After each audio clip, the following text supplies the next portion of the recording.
टाकलं की असं होणार नाही ना. आपण आधी एफ आय आर दाखल केली पाहिजे. तुम्ही आज संध्याकाळपर्यंत करा, नाहीतर आम्ही संध्याकाळी परत आहोत. आम्हाला काय ह्याचं राजकारण लक्ष नाही, परंतु संध्याकाळपर्यंत एफ आय आर दाखल होईल.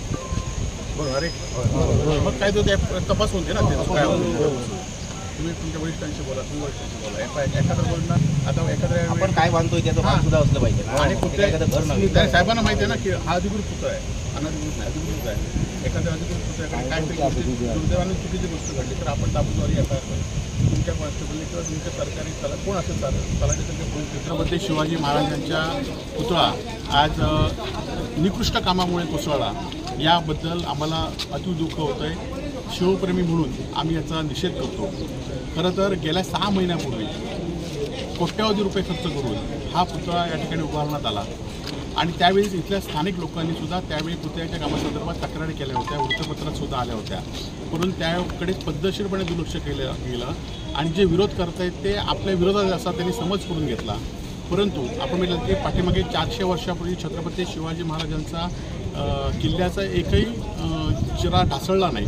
परंतु 6 महिन्यापूर्वीच इथले जे काम होतं ते ढासळलं होतं. स्थानिक नागरिकांनी त्या संदर्भात वारंवार तक्रार केल्या होत्या आणि सगळेच पंतप्रधान मोदींच्या दौऱ्याच्या पार्श्वभूमीवर काहीतरी वेगळं केलं पाहिजे म्हणून हा पुतळा या ठिकाणी करण्यात आला. परंतु त्यावेळीच्या निकृष्ट बांधकामामुळे आता खरं तर सरकार आपली भूमिका आपले हे दुसऱ्यावर ढकलतील. वायुसेनेकडे पुतळा आहे म्हणून सांगतील किंवा या छत्रपती शिवाजी महाराजांचं महाराष्ट्र सरकारने ह्याच्यासाठी खर्च केलेला आहे आणि त्यामुळे दोषींवर गुन्हे नोंद झाले पाहिजेत.